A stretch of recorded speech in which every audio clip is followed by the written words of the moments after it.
আসসালামু আলাইকুম সুপ্রিয় দর্শক। আমার শখের মুরগি এই দুইটা।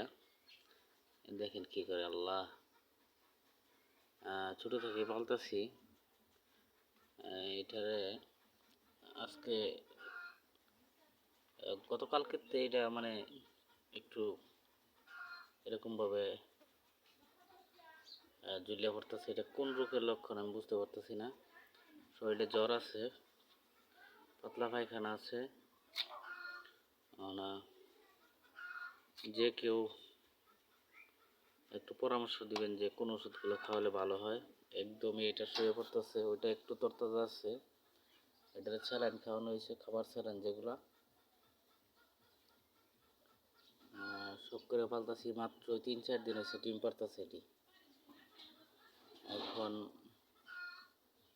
এই দুইটা মুরগি আমি পালি, তো আরও দেশি মুরগি আছে, এটি তো আর দেশি না, তো এই জন্য দুইটারে আলাদা করে রাখছি। ওটা একটু ভালো, এটার অবস্থা খুবই খারাপ।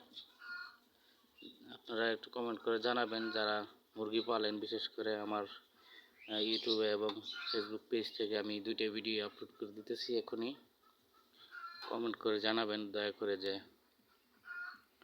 কোন রোগের লক্ষণ এবং কী ওষুধ খাওয়ালে সারতে পারে।